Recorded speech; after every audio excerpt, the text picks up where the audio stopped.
Hey, Matt, you know what laws just don't work? The ones that say, don't do drugs. Yeah, that's one of them. Yes. Yeah. And like the idea of consuming alcohol when it was illegal in the U.S. for a short time. Alcohol, of course, is illegal in many countries in the modern day. But there was a great quote years and years back during the Prohibition era where someone said, people will vote for Prohibition as long as they can still stagger to the polls. Oh, I want to say that quote is in this episode. Do you think? It may be. It may well be, because this is a blast from the past, 2015. Can you believe how long ago that was?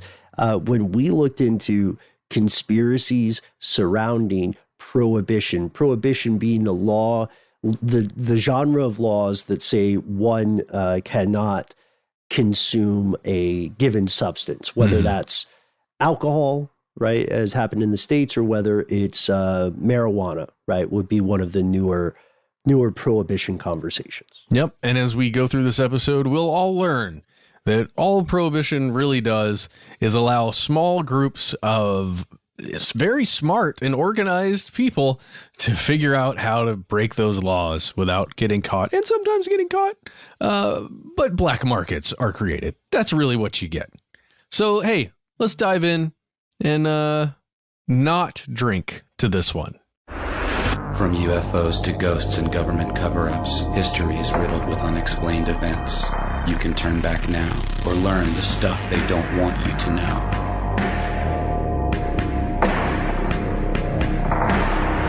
And with that, we are back. My name is Matt. And I am Ben. And this is Stuff They Don't Want You to Know.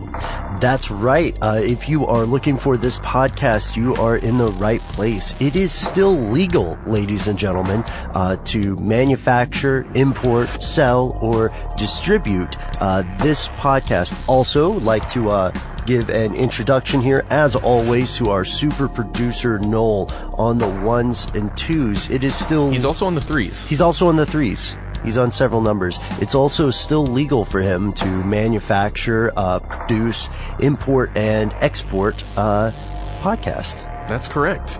You know, it's interesting how the control of things like ideas, sure, things that you can put into your body.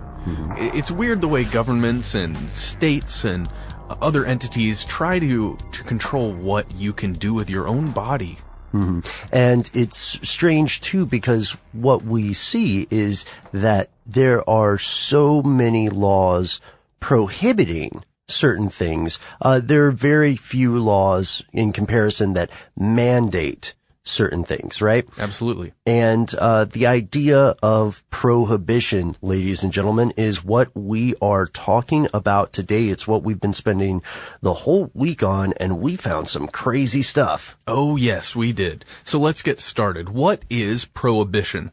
Well, it's essentially the act of forbidding something, anything really. It's usually used in a legal context, and it doesn't just have to apply to something like an alcohol or a drug. That would include things like certain dress codes that are worn for religion. Okay, yeah, or even for legal purposes or private businesses, the old no shirt, no shoes, no service. They are prohibiting your nudity. That's right.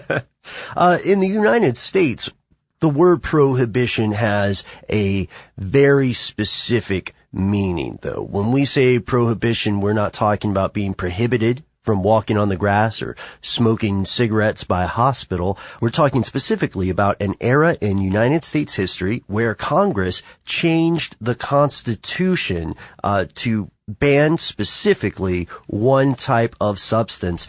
This is the 18th Amendment, and we'll read just a small part here. Prohibiting the manufacture, sale, or transportation of intoxicating liquors within, the importation thereof into, or the exportation thereof from the United States and all territories subject to the jurisdiction thereof for beverage purposes.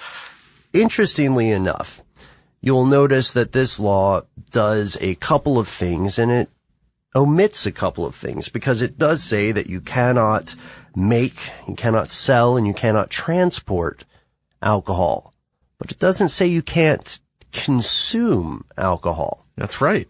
And we found some weird things too. There were some loopholes. If you already owned some booze when this went into effect, then you got to keep it. Doctors could legally prescribe whiskey at a pharmacy, which led to a whole other can of badgers. Well, yeah, that was a whole nother thing. Like, where do you get the whiskey then? Right, yeah. Which reminds me of Resurrection Men, where it's legal to experiment on human corpses, but it's not legal to buy human corpses. Let's get back to Prohibition, though. Yeah, so just for some context, the Senate and the House of the United States, the House of Representatives, they both passed resolutions for this amendment in 1917. Then it was ratified in 1919 and officially went into effect in 1920. That's right, January 17th, which means it happened this week. It's the anniversary of Prohibition. That's so weird. It is weird, isn't it? Time is weird and history is weird, and no offense to the teetotalers in the crowd, but the advocates of alcohol prohibition in the United States were very strangely motivated. They were not so much motivated by fact as they were motivated by ideology. So here's what they said. They said that alcohol would lead us to a dystopian world, that there would be rampant crime, everybody would be an alcoholic, and there would be dissipating moral character. Now, one ugly truth about the code word, or in politics they call it a dog whistle, like moral character used in the 1920s, it means objecting to stuff like interracial relationships or like women having too many rights and things like that. So moral character is not exactly what we would associate with a good morality today, right? Yeah, and they thought if they banned alcohol, they could basically save the world, or at least the United States. That you'd bring all kinds of sweeping changes, just basically saving the nation, increasing the economy, and guaranteeing that public safety would be upheld. And they were so wrong. In our video that came out this week, we did a vlog called 3 Ways Prohibition Shaped America, and we talked about some of the unintended effects of this policy. Yeah, that's right. We went over a lot of the same stuff, but I would highly recommend watching the video just to get more of the details. Sure, yeah, and the ways in which the effects of this policy completely contradicted the predicted effects, right? So how has, if that's prohibition in the United States, this prohibition is the word, how has prohibition been practiced? So one thing we know is that prohibition of one sort or another occurs all over the world in virtually every country. And some countries have harsher penalties. In some places of Southeast Asia, if you are caught smuggling drugs, basically a Schedule 1 drug, right? The equivalent of such, you're going to get some intense prison sentences, and then sometimes the death penalty. Yeah, and some countries practice a prohibition so severe, their interpretation of it is so severe that, for example, I believe it's Japan, you can have trouble getting a visa if you have a past conviction for some drugs. I think like marijuana specifically. Yep. Then there are also, of course, prohibitions, as you mentioned, on certain types of dress that will affect you if you visit a certain country, right? That's right. We know that in the United States, of course, prohibition did not end with the alcohol prohibition era of 1920 to 1933. Prohibition of one substance or another continues today. Like heroin is still illegal in the United States, and it probably always will be. Yeah. Marijuana is it's still prohibited from a nationwide standpoint, but then when you go down to the States, it seems to be eroding. I'm interested to see where that goes. Yeah, it's strange to have this podcast coming out while these laws are still in flux and changing, and you have to wonder what's going to happen because the federal government at this level is in opposition at loggerheads with many state governments. That's right. Which is a bizarre thing. We've been there before. We'll see what happens. Are you referring to the Civil War? No. Okay, so let's talk about the effects of prohibition specifically in the United States. And let's start with what people often call the bottom line. Matt, let's talk about the economic effects. Well, Prohibition cost hundreds of millions of dollars to enforce during a time when really the average worker, the average person, let's say, for instance, a Ford factory worker, they didn't make much money. That Ford factory worker only made about $5 a day. So how much would you say it costs the U.S. government to enforce this policy? Well, according to an article that I was looking at from PBS, it cost over $300 million. In 1920s dollars. In 1920s dollars, which is, if you convert that to 2015, that equals roughly $37 billion. That's a lot of scratch, my friends. That is, just to prevent people from drinking a substance that you were already making money on before. And at the national level, we see that Prohibition had a hidden cost, which was tax revenue that was lost. People would pay excise tax for, or sometimes called a sin tax on booze, right? In the 1920s, this equal to $11 billion in lost tax revenue. And we're talking about a period from 1920 to, I think, 1933. Yeah. So that's, that's a long while there, 13 years, but still, man, that amount of money is crazy. Oh, and should we equate it as well to 2015? Yeah, blow my mind. It's only 135.6 billion, so. That's nuts. Pocket change, right? Yeah. But I guess if you're making such a moral decision. Yeah, this is for the good of the country at large. Right, because otherwise people will start listening to jazz, right? That's right. Anyhow, there were other costs too, and many of these hit states, the hardest. The states lost a lot of tax revenue from this, but the private sector also took a huge hit. So advocates of Prohibition, when this first came out, they claimed that the act of banning alcohol would lead to an economic boom, right? Because people aren't spending their money on whiskey or brandy or beer or whatever they're drinking. Instead, they're going to be spending their money on other disposable or consumable goods. Yeah, soda, popcorn. Exactly. We'll spread it out. But you're going to see a pattern here. None of that happened. Oh yeah, let's also say rent was supposed to increase as bars closed and neighborhoods improved. And did that happen either? No, it did not, sir. In fact, entertainment of all sorts slumped during this time because restaurants, which are making a lot of their money off of selling liquor, let's say Jack, who works as a bartender, he's already lost his job, right? Because you don't need a bartender anymore. But what about Jane? She works at the restaurant too. She's a server. She makes most of her tips off of selling alcohol. Well, she doesn't make those anymore. You don't need so many more Janes, so they lose their jobs as well. So these Janes and Jacks are out of jobs by the thousands. But it's not even that. It's the entertainment industry where you put on in a club a show, but you make most of your money while people are watching your show and drinking liquor.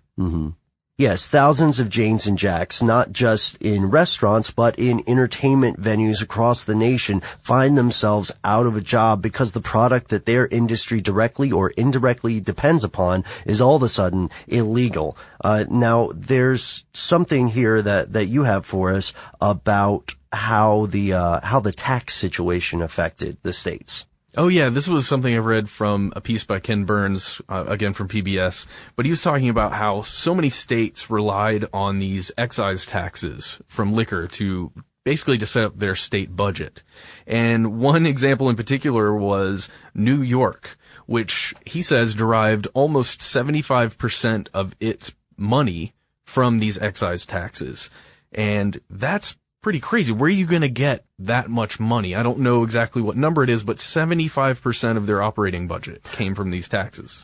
Funny you should say that. Income taxes. And spoiler alert for the video, that's one of the things that we talk about in the video that I don't think a lot of people, I certainly didn't know, I don't think a lot of people were aware that Prohibition in a way set up part of the income tax system you have today, depending upon which state you reside in. Yeah, exactly. And we're not talking about federal income tax here in particular. We're talking about your state. And that it's interesting because there are places like Florida. I don't know if you saw, but the Daily Show just did a little thing on Florida. anyways, it was about, they kept talking about how Florida has no income tax, and that's the reason that you should go to Florida, because there's absolutely zero state income tax. And that to me, because that's a lot of money. I don't know how much any of you guys pay, but I end up paying a pretty penny for my state income taxes. Mm-hmm. And we know that there were lasting health effects from Prohibition as well. So, of course, people who are opponents of Prohibition in the modern age, typically what these opponents like to do is to draw a comparison to other prohibitive laws, such as, drug laws, right? Mm-hmm. But one of the things that you cannot ignore and you cannot argue away, whether you are pro-prohibition or anti-prohibition, it's that it kind of worked in the fact that people drank less, and most of the diseases associated with drinking at the time declined, except for one, and that is alcoholism. There were more alcoholics at the end of Prohibition than there were before in the teens. Because again, it wasn't illegal to drink alcohol, and it wasn't like you couldn't find alcohol, mm-hmm. much in the same way if you are in any city in the United States, while marijuana is illegal, you can probably find it somewhere. Right. And one more note about health that'll segue us into the next important point is that you're right. You could find tainted alcohol on this black market, yeah, right? You could find alcohol that somebody made and they're still at their house, mm-hmm. and it's not safe, it's not regulated. Who knows what you're putting in yourself? Right, yeah, there could be various combinations of trace metals, chemical impurities. This stuff could not only kill you, but it could paralyze you. It could strike you blind. If you've ever seen those jokes or those old cartoons about someone drinking moonshine and their eyes turn to X's and they can't mm-hmm. see anything. That's true. Yeah, that was a real danger, and it's still a real danger if you're not buying your alcohol from a reputable place. Yeah. But anyway, so then we're going to get more into the criminal and legal aspects or the effects of Prohibition. So one of the most important things to look at here is something that apparently none of the people who were putting this together really saw coming. And that was the rise of organized crime, bootleggers, and all kinds of corruption, because there's so much money involved when you create a black market, especially for something that's already so ubiquitous, like alcohol. We talked about in the video how there was such an infrastructure to get this stuff around, to produce this stuff. And when you all of a sudden cut it off, well, somebody's going to pick up the slack. And people have been illegally making different forms of alcohol, like moonshine or something, mash whiskey, for a long time. The only thing that made them illegal manufacturers is that they weren't licensed mm-hmm. and they were dodging taxes. Yep. So this infrastructure to create it illegally also already existed, but it expanded at a very swift rate when they realized how much money could be involved here. There's so many weird ways in which bootlegging shaped modern America. For those of you who are listening who are fans of racing, the rumors that you've heard, the anecdotes you may have heard are true. Bootlegging is the origin of NASCAR racing. The people who made history as some of the first racers started out as bootleggers, and they souped up their cars so that they would be less likely to be caught by the cops that they hadn't paid off yet. This is something you've covered in Car Stuff, right? Yeah, this is something we talk about in Car Stuff with the origins of racing. You also hear people say that the origins of some political dynasties are based in bootlegging. Now, we have to say, allegedly, the great Kennedy patriarch was illegally importing liquor. Allegedly. Right, yeah. So, make of that what you will. We'd love to hear what you think about this, but there is no way around it. This channeled enormous amounts of money into the black market. There are so many great sayings about Prohibition because the country itself seemed to widely turn against this fairly quickly, and it became one of those easily ignored laws. Mm-hmm. People would say things like, congressmen will vote for Prohibition as long as they can stumble to the poll. Wow. And we know that this affected the rule of law, right? We've talked a little bit in our videos about corruption, but we haven't really talked about some of the conspiracies and whether or not prohibition works, in terms of pros and cons. So let's get to that. Okay. But before we do, I think it's time for a word from a very old sponsor of ours, one of our favorites, actually. Oh, excellent. Let's get to it. Well, hey there, friend. I couldn't help but notice you looking a little mopey. What's going on? Actually, I am feeling rather mopey. I'm sick and tired of all these dunderheads telling me what I can and cannot do. No, you mean the teetotalers, the prohibitionists and whatnot. Oh, everyone. I'm so sick of it. Why can't I just do what I will? Well, buddy, unfortunately, that's not how America works unless you're one of the top men. Yes, I can't stand this place. I'm going to have to go back across the pond, I think, fairly soon. Now, hold on there, friend. Have you considered that, maybe it's not, other people, but you whose mind needs changing? The devil, you say? Why, yes. What if I told you that with just a simple pill once a day, you could be absolutely fine with other people in power telling you what you could or could not do based entirely on their opinions? You mean drug myself so that I forget that this is happening? Don't think of Prohibitol as a drug, my friend. Think of it as an opportunity. Here, try this. Oh, all right. Try anything once, they say. Yeah? Huh. I don't know that I feel anything different. Well, how do you feel about not being allowed to drink whiskey? Whiskey? Well, I don't know. Honestly, I don't know. Well, what if I told you can't have any more chewing gum? It's, devil paste. That sounds legitimate. Now, friend, I think I persuaded you that Prohibitol is indeed, the pill for you. Sure, let's go with it.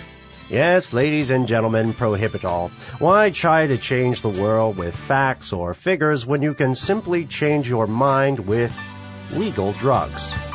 Prohibitol is not a form of medicine. Prohibitol has not been approved by the NSA, the CIA, TNT, ABC, the USDA, the FDA, the MPAA, or Saturday Night Live. Please discontinue use of Prohibitol if you notice any of the following symptoms: left side lightness, right side heaviness, pants lack, coffee face, stanky eye, weird neck, jitters, the shivers, the shuffles. Prohibitol is brought to you by Illumination Global Unlimited. And now it's time for, I don't know about you, Matt, but one of my favorite parts of the show. Here's where it gets crazy. I love it when you say that, Ben. I think we all collectively love it when you say that. We need to get some kind of ringtone with you just saying that. It's probably prohibited. Do you think so? No, I don't know. I can imagine where here are the facts you can set up for people that you want to speak with, maybe. And then here's where it gets crazy.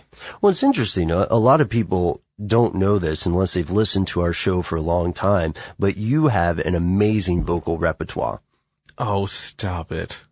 All right. Well, what we won't stop doing is talking about prohibition, because the reason we said here's where it gets crazy is because, of course, we are talking about conspiracies during the prohibition era. These are not conspiracy theories, as we say in the video. These are not, rumors or tenuous connections. This is stuff that actually happened. Gangsters like Al Capone actually did network with bootleggers to transport whiskey, with law enforcement to either turn a blind eye or in some cases assist, right? Mm-hmm. And this assistance could take a number of different roles. You might have somebody who works in a precinct who lets you know if a raid is coming, right? Yeah. And they might do that for just a bottle of whiskey or something. Gosh, I know, and that's all it would take. And you just got to think about that corruption. We're going to get more into that corruption that this led to. Because you're talking about everything from pharmacies, like where you're actually going to go pick up. Remember we talked about how some of the alcohol were considered a drug? Right, yeah. And if you had a prescription, then a pharmacist could dispense various forms of alcohol to you as a medicinal thing. I don't know exactly what that was intended to treat. It sounds a little bit like a purposefully vague loophole to me.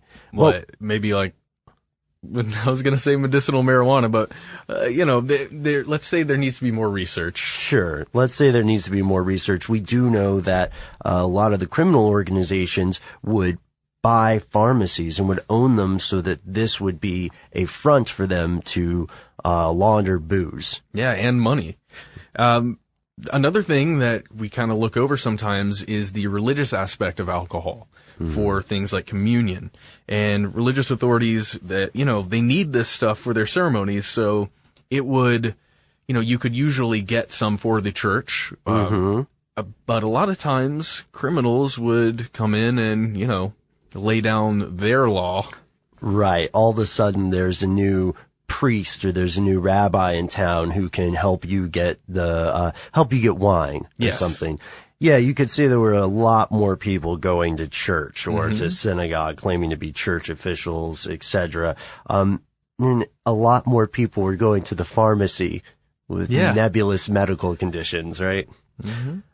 Corporations also had a little bit of, I don't know if this is a conspiracy, but, well, I guess it kind of is, because they cooperated to get around the law.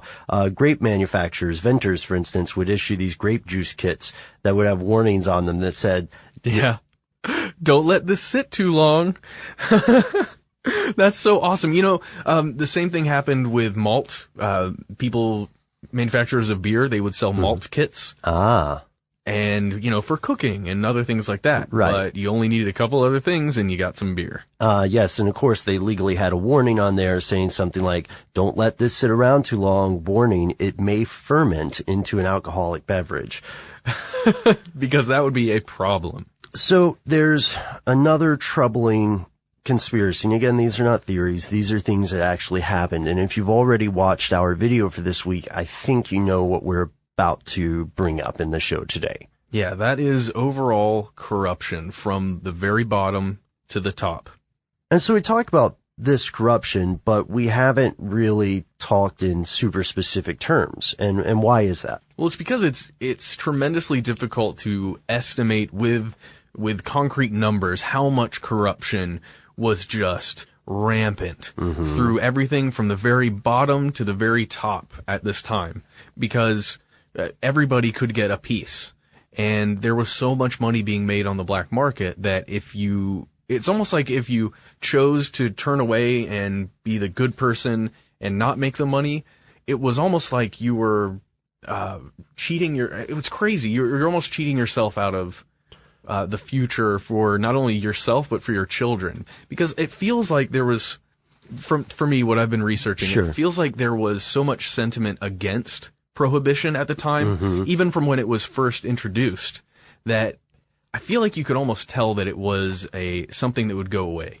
I see. So it maybe felt for most of America as though it were going to be a ephemeral or temporary thing. Sure, a temporary thing that if you didn't hop on and make some money while this was happening, it's almost like playing the stock market, the way I see playing the stock market right now.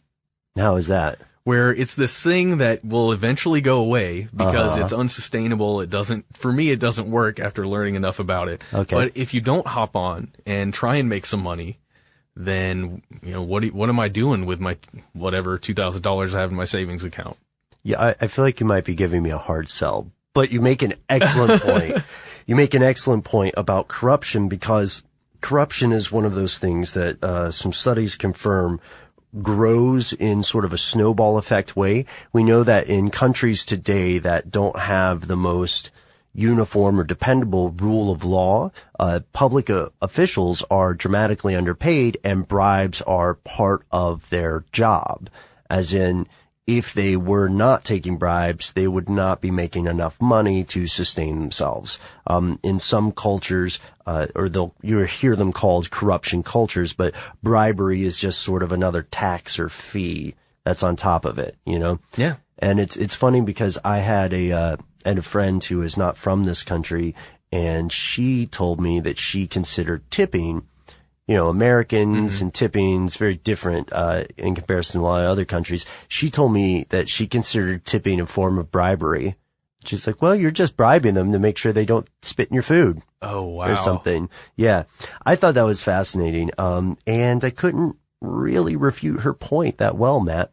Well, it's interesting to me, the service industry in that way, because you're you're taking the onus off of the owner or the people that are paying their staff. Sure. And putting it on directly on the server themselves to do a great job. And if you don't do a great job, you're not going to get paid. Well, personally, I always tip. I think that, especially in this country, it's important. You would have to do a lot to make me not tip you. It would be weird. Yeah, I spent enough time carrying around a tray that I understand what it's like. So yeah, I always tip, sometimes to my own detriment, because I shouldn't, like you said. Now, going back to the idea of prohibition, the idea of corruption, we see something that I would like to argue is a moral corruption, and maybe not the kind you would expect. This was by far, in my opinion, Matt, the most disturbing thing we found while looking into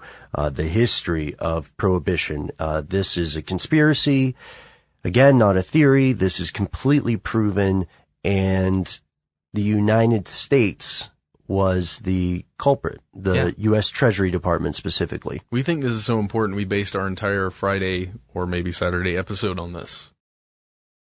So, you gotta understand, if you are the federal government and you've decided that you cannot, transport or do all this stuff with alcohol, even though you didn't make it illegal for people to drink, right. You look outside your window and you see people walking around on the street, just drinking booze. And you're like, oh man, this is crazy. We've got to find another way to enforce this. So before we say exactly what the Treasury Department did, let's give just a little bit of background. The Treasury Department was tasked with monitoring these alcohol interdiction operations, right? The people who were making illegal booze were stealing industrial alcohol. There was a problem of scale. A lot of times they would steal it, right? Mm-hmm. And it's denatured alcohol, right? Yes, and denatured alcohol describes alcohol, which is essentially grain alcohol that has a bunch of other nasty tasting stuff added to it in the best case scenario. The other scenarios, they would add chemicals that make it dangerous or impossible, physically impossible to drink a lot. So what they would do, what these criminal organizations would do is they would steal millions of gallons of this denatured alcohol, and they would take it to the chemist that they were paying, and their chemist would redistill it and make it drinkable again, in theory. So this is happening everywhere. Industrial alcohol is getting stolen left and right. The Treasury Department says, you know what? We're going to change the denaturing process. So they ordered, essentially, Matt, the poisoning of industrial alcohol manufactured in the United States.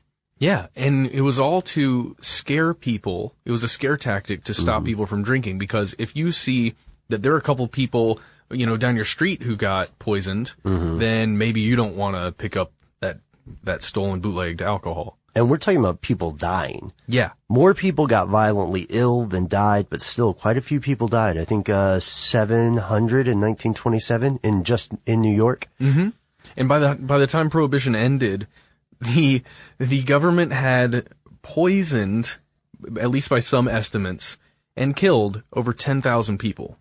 Yes, and what's strange and disturbing about this chapter in American history is that the government itself said, this is so morally important that we can compromise our morals in the pursuit of this higher good, this greater good, right? This higher goal. Yeah, we're going to actively, knowingly poison these people because it is so bad. This alcohol thing is such a devil's drink that, if we don't stop it now, just our whole way of life is going down the tubes.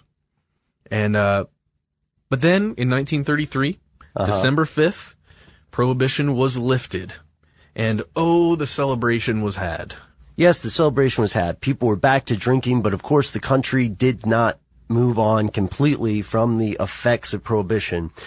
So now let's talk about if Prohibition works, because some people believe it does and some people believe it doesn't. Clearly there were some difficulties with the specifics of alcohol prohibition, right? But other countries do alcohol prohibition pretty well, even in the modern day.